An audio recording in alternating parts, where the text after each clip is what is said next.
자, 오늘은 시편 67편 말씀을 중심으로 해서 하나님은 복 주시는 분이시다라는 말씀을 한번 생각해 보도록 하겠습니다. 오늘 우리 굉장히 중요하고 귀한 시편 한 편을 만나게 되었습니다. 제가 여러분 시편이 몇 편까지 되어 있습니까?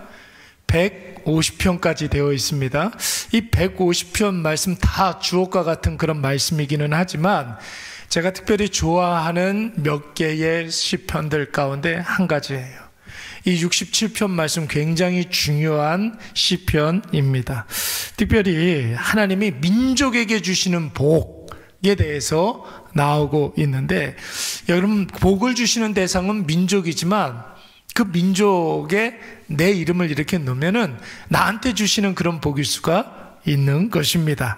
여러분 한번 1절부터 한번 볼까요? 1절 다 같이 한번 읽어보도록 하겠습니다. 우리 다 같이 시작. 아멘. 어디서 많이 봤던 말씀 아닙니까?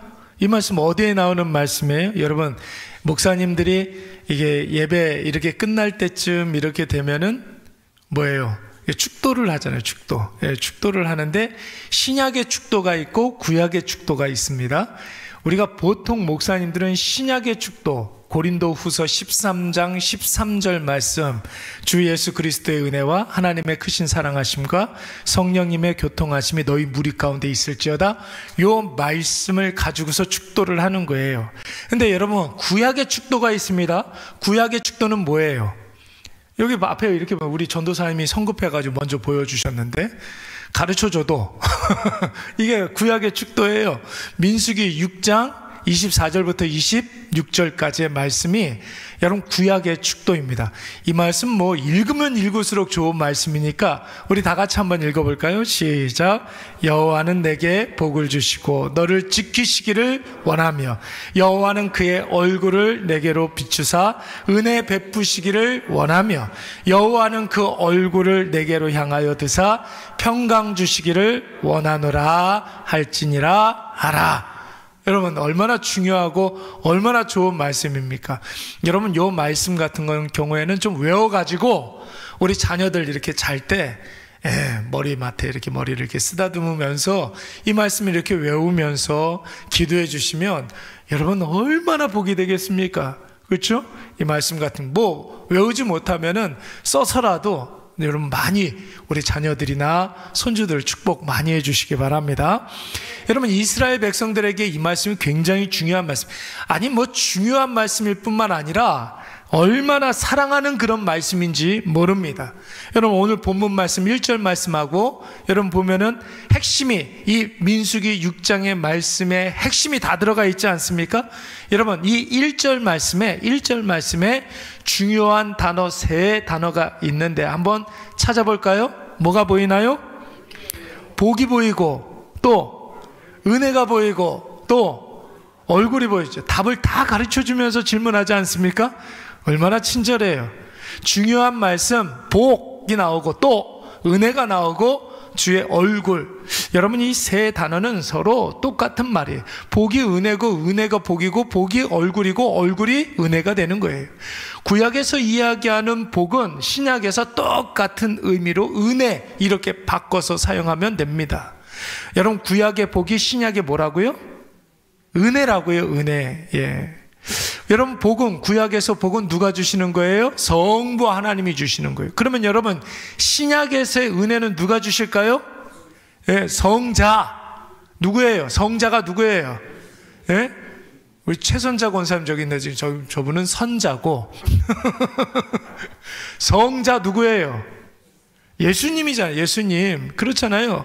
구약에서의 복은 성부 하나님이 주로 주시는 복이고 신약에서의 은혜는 성자 예수 그리스도 십자가 그 은혜를 말하는 거예요. 그러면 여러분 얼굴은 뭘 의미하는 걸까요? 얼굴은 무엇의 충만한 임재를 이야기하는 거예요. 뭘까요? 성부 나왔어요. 성자도 나왔어요. 성령의 충만한 은혜를 말하는 거예요. 그 성령의 충만한 임재하신 성령 충만함. 그래서 구약시대에 주의 얼굴을 내게로 향했다라는 말은 주님의 영광이 얼마나 그 임재하심이 충만한지 주님이 그 해같이 밝은 그 얼굴을 나한테 이렇게 비춰주신다는 그런 뜻으로 여러분 성령 충만을 그렇게 표현했단 말이에요. 근사하지 않습니까? 성령 충만이 뭡니까? 주님의 그 해같이 밝은 얼굴을 나에게 찬란하게 비춰주는 것입니다. 여러분 얼마나 고급집니까? 그렇죠? 얼마나 격조 있습니까? 설교를 하는 저만 신이 났어요 또. 그렇죠? 복은 성자 하나님, 성부와 하나님, 그리고 은혜는 성자 예수 그리스도, 그리고 주의 얼굴은 성령 하나님. 그래서 여러분 성삼위 하나님의 그 복이 여러분 다 들어가요. 아까 전에 고린도후서 13장 13절 말씀에서 뭐라고 그랬습니까?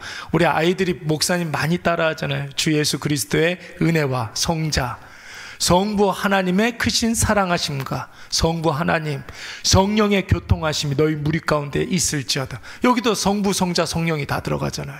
이 말씀에도 성자 성부 성령이 다 들어가지 않습니까? 여러분 그래서 성삼위 하나님이 총동원해서 복을 주고 싶어서 안달이 난 말씀이 이 말씀이라는 거예요. 그러니까 여러분 이 말씀이 얼마나 중요하고 얼마나 근사한 말씀입니까? 여러분들도 시편 67편 말씀을 사모하시고 많이 좋아하시기 바랍니다. 집에 가서서 다시 한번 묵상해 보시기 바랍니다. 여러분 많은 분들이 하나님에 대해서 오해가 참 많은 것 같아요. 하나님이 통치자 다스리시는 분이라고 하니까 괜히 하나님이 부담스럽고 벌 주시는 분 같아가지고 좀 마음이 좀 불편해 하시는 분들이 좀 있어요. 하나님에 대한 오해예요.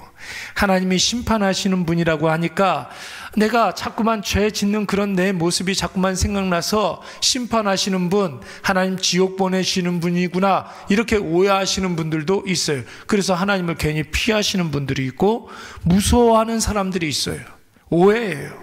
하나님이 나를 만드신 창조주라고 하니까 뭔가 하나님께 이렇게 빚을 진 것 같아서 괜히 여러분 불편하고, 하나님은 나의 주인님이라고 하니까 나에게 있는 모든 어려움을 좀 하나님 탓 같아 보여서 하나님 원망스럽고 뭐 이런 여러분 여러 가지 의견들이 많이 있겠죠. 그런데 여러분 사람 입장에서 보면 그런 마음들이 이해가 안 가는 건 아니에요. 사람은 연약하니까 이런 마음 들 수가 있겠죠. 그런데 여러분 그 모든 것들은 다 하나님에 대한 오해인 줄로 믿습니다. 하나님의 본심을 간과하기 때문에 그런 거예요. 하나님의 본심이 있다고요. 하나님이 우리를 만들어 주셨어요. 우리의 아버지가 되어 주신다고 그랬어요. 그러면 하나님의 본심이 무엇입니까? 여러분 부모는 자녀가 행복하기를 바라지 않습니까? 그렇잖아요. 여러분 오늘 행복하십니까? 그러면 하나님의 뜻에 부합된 삶을 사시는 거예요. 근데 저만 행복한 것 같아요, 늘 보면은. 여러분 그렇잖아요. 하나님의 본심이 뭐예요? 행복이에요. 우리가 행복하게 사는 거라고요. 오늘 본문에서도 그래서 여러분 노골적으로 아주 직접적으로 이야기하지 않습니까? 하나님 너에게 복 주고 싶어서 안달이 나신 분이라고. 오늘 여러분 이것을 우리가 믿기 때문에 이 밤에 우리가 나와서 지금 기도하러 나온 겁니다.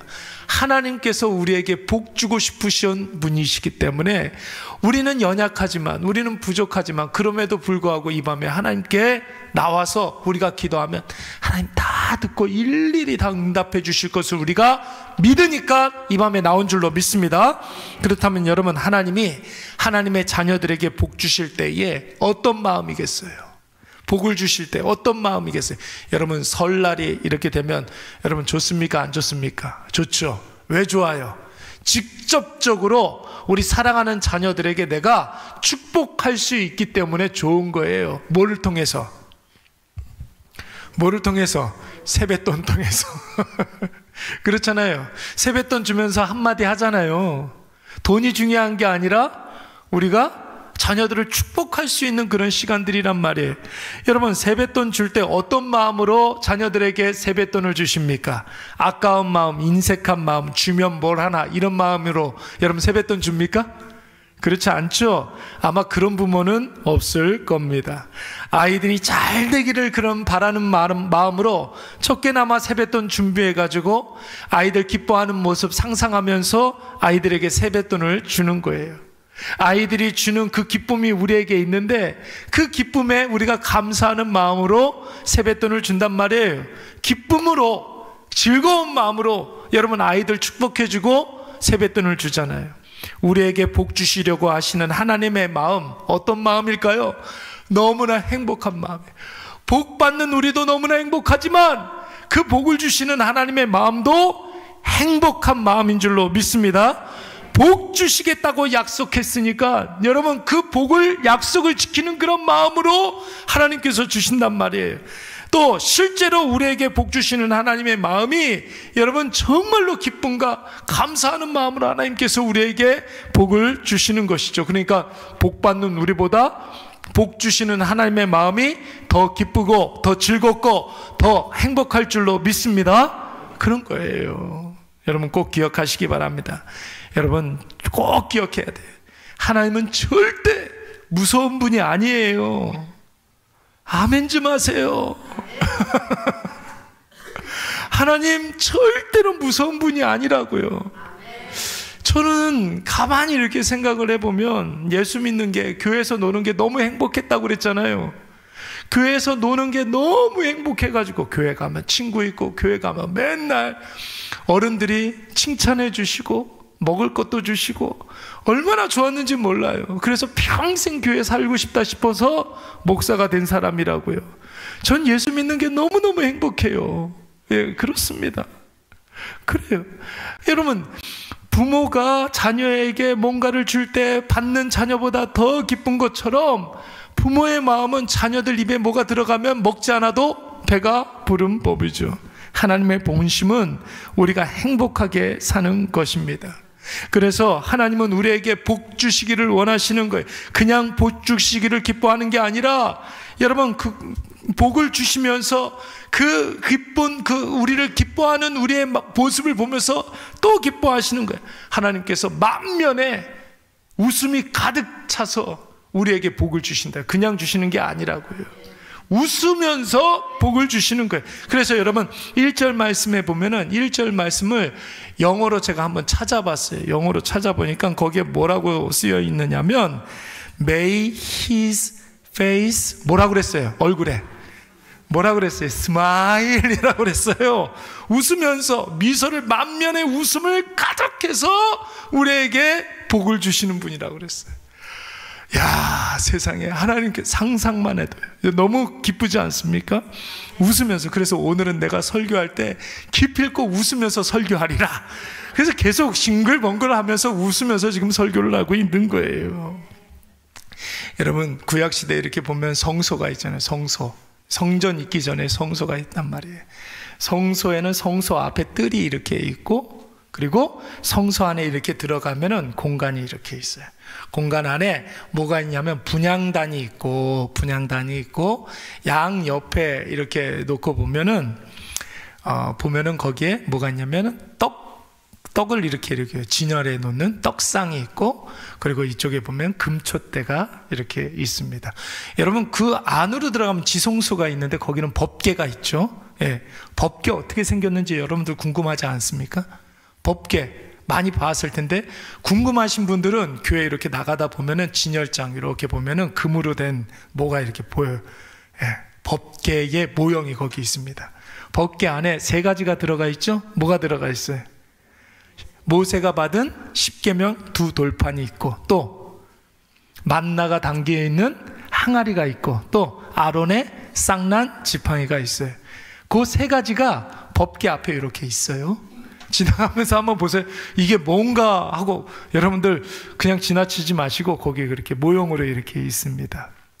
제가 좀 시간이 좀 더 되면은 성소, 그러니까 성소의 모형이 또 이렇게 있는데 그것도 한번 좀 갖다 놔 보려고 그래요. 예. 여러분, 성소 안에 들어가면 세 가지가 있는데 촛대, 금촛대가 있고 떡상이 있고 분향단이 있습니다. 근데 여러분, 떡상을 이렇게 보면은 떡이 이렇게 진열되어 있어요. 떡이. 근데 떡 그냥 우리가 생각하고 있는 그냥 시루떡, 무슨 인절미, 뭐 바람떡, 제가 좋아하는 바람떡, 예, 좋아하는 바람떡 좋아한다고 분명히 얘기했습니다. 하여튼 뭐 그런 떡이 아니에요. 예, 큰 떡이 12개가 이렇게 있어요. 12개가 두 줄로 이렇게 진열되어 있어요. 근데 큰 떡이라고 그랬는데 그 떡이 어느 정도냐면은 떡이 피자 있잖아요. 큰 피자, 대형 피자 있잖아요. 대형 피자, 동그란 대형 피자. 그거를 한 5개 정도 이렇게 엎어놓은 것 같은 그 정도의 떡이, 이만한 떡이 12개가 이렇게 있습니다. 여러분 한번 보세요. 큰 떡이 12개가 있다. 무슨 뜻이겠습니까? 큰 떡은 하나님의 복은 이렇게 풍성하다, 이런 뜻이에요. 하나님의 복이, 하나님이 주시는 복은 이렇게 풍성하다. 떡은 여러분 뭐 하는 거예요? 먹는 거잖아요. 그때 당시에 여러분 요즘은 뭐 이렇게 먹는 게 그게 무슨 복이겠는가 이렇게 생각, 다 풍족하니까. 근데 여러분, 우리나라도 불과 몇십 년 전만 하더라도 입에 풀칠하는 것이 큰 복이라고 생각하는 분들이 있었단 말이죠. 여러분, 이스라엘 백성들에게 먹는 것은 복이었어요. 그러니까 큰 떡은 큰 복, 풍성한 복을 의미하는 거예요. 그런데 어떻게 생겼다고 그랬어요? 사각형이 아니라 동그랗게 생긴 떡이라고 그랬어요. 이건 뭘 말하는 거냐면 하나님의 얼굴을 말하는 거예요. 하나님의 얼굴을 말하는 거예요. 근데 그 하나님의 얼굴 같은 큰 떡, 여러분 그게 몇 개가 있다고 그랬어요? 12개가 있어요. 이건 뭘 의미하는 걸까요? 그래요. 어떻게, 그래, 여기 써놨나요? 12지파 한 사람도 빠짐없이, 예외 없이 하나님의 얼굴이 우리 한 사람 한 사람을 비춰준다는 그런 뜻이에요. 여러분, 떡상에 놓여있는 그 떡의 의미가 바로 그런 의미입니다. 그러니까 정리해보면 하나님은 모든 사람들에게, 12지파 모든 사람들에게 기쁜 마음으로 복 주시기를 원하는데 얼굴에 스마일, 만면에 웃음이 가득 차서 복을 주시는데 풍성히 주시고 충만히 주시고 흘러넘치게 주신다는 뜻인 줄로 믿습니다. 이게 여러분 하나님의 본심이라고 해요. 하나님은 우리에게 행복하기를 원하시는 거예요. 여러분 행복하십니까? 네. 행복하세요? 예, 그렇습니다. 저기 뒤에 앉아 계신 어떤 여자분이 아멘 제일 크게 했어요.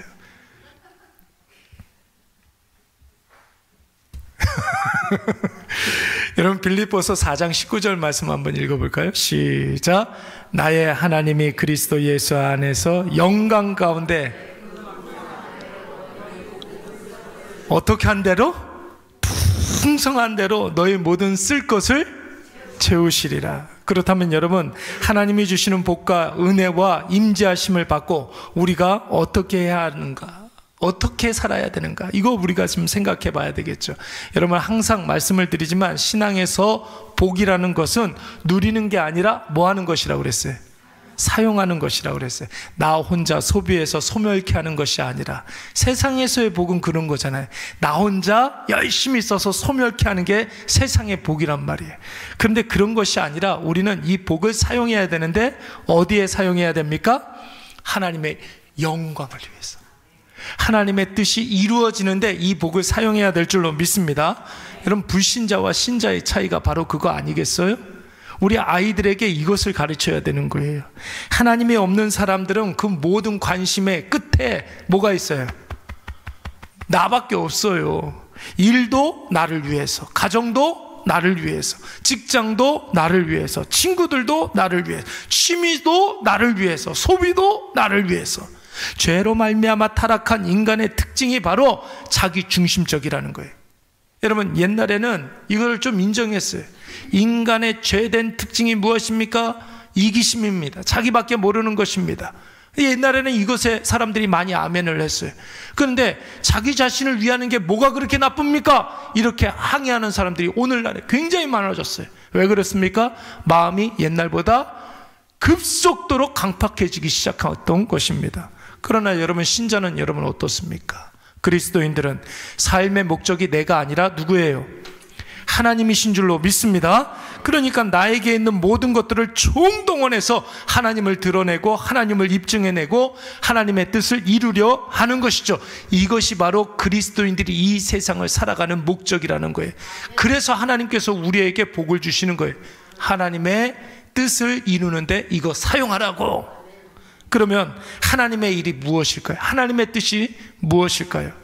하나님은 하나님이 주신 복을 가지고 우리가 어디에 사용하기를 원하시느냐면, 하나님 모르는 자에게 하나님을 소개하고 하나님을 알게 하는데 이 복을 사용하라는 거예요. 예. 하나님 없는 자에게 하나님을 넣어주고 하나님을 충만케 하라고 이 복을 우리에게 주신 줄로 믿습니다. 자기 자신으로 사는 자에게 하나님으로 살게 하려고 여러분 이 복을 주신 거예요. 지난주에는 또 어떤 할아버지 목사님이 이렇게 오셨어요. 인천에 있는 어떤 교회 30년 동안 목회를 하셨던, 그래서 은퇴하신 원로 목사님이세요. 지금 강화도에 이렇게 살고 계시는데 병원 왔다가 우리 교회에 이렇게 늘 문이 열려 있다고 이야기 들어가지고 들어오셨어요.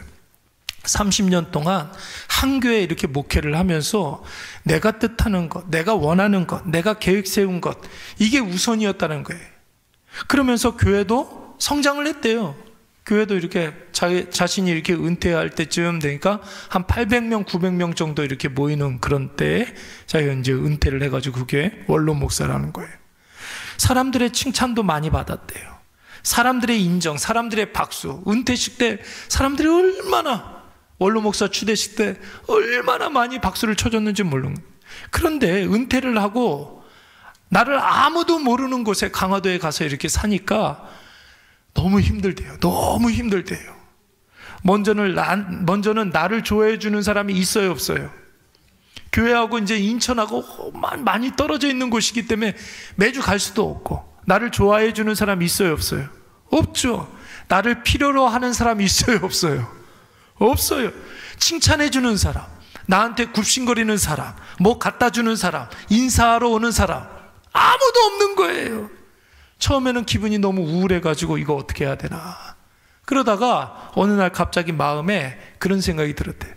아, 잘못 살았구나. 70이 넘었는데 잘못 살았구나, 이런 생각이 들었답니다. 목회가 하나님이 원하시는 일을 해야 하는데 그동안 내가, 내 뜻, 내가 원하는 일, 내 계획, 이런 걸로 살았구나. 지금이라도 하나님의 뜻, 하나님이 원하시는 일을 해야겠다, 이렇게 생각하고, 지금 강화도에서 지금 내가 할 수 있는 일이 무엇인가 가만히 이렇게 찾아보니까 지금 위치에서는 할 수 있는 일이 없대요. 나를 필요로 하고 나를 찾아주는 데가 없다는 거예요. 그래서 가만히 이렇게 보니까 그래도 나를 필요로 하는 곳은 선교지다, 이런 생각이 좀 들었다는 거예요. 그러니까 원로 목사 이렇게 추대하면서 교회에서 조금 배려해 준 그런 금액들을 가지고서 선교지를 이렇게 돕는 그런 사역들을 하고 있다는 거예요. 그래서 선교지 이렇게 가서 한 달 정도 이렇게 선교사님들이랑 같이 이렇게 사역하면서 거기에 필요한 것들 이렇게 해주기도 하고, 그런 사역들을 지금 하고 있으니까 오히려 목회할 때보다 훨씬 더 마음에 감동이 있더라는 거예요. 하나님이 원하시는 그 일들을 하니까. 하나님의 관심은 죽어있는 사람들에게 있는 줄로 믿습니다. 하나님을 몰라서 영원히 죽어가는 사람들, 하나님이 없어서 마음이 죽어있는 자들, 하나님이 안 보여서 삶이 죽어있는 자들, 여러분 이런 자들이 어떻게 해서든지 하나님을 느끼고 알고 깨달아 영원히 살아나는 그런 구원의 역사가 일어나시기를 간절히 소원합니다. 그래서 여러분 이 일을 위해서 하나님이 직접 여러분 우리에게 오신 거 아니에요? 인간의 육신의 이 몸을 입고 이 땅에 오셨잖아요. 그리고 이 일을 위해서 오늘 우리에게 복을 주시는 거라고요. 이 일을 위해서 생명 살리라고 오늘 우리에게 건강도 주시고 조금밖에 없지만 물질도 조금씩 주시고, 그리고 인간관계도 주시고. 오늘 이것을 꼭 기억하셔서 오늘 이 시편 67편 말씀 깊이 묵상하면서 하나님이 기뻐하시는 것 두 가지 여러분 꼭 기억하시기 바랍니다. 우리에게 복 주시는 것을 기뻐하시고, 우리가 그 복 잘 사용하는 것을 기뻐하신다고요. 어디에 사용해야 된다고 그랬어요? 살리는 일에. 여러분 많이 쓰시고 사용하셔서 더 많은 복을 누리시는 우리 모두가 되시기 바랍니다. 우리 찬양 한 곡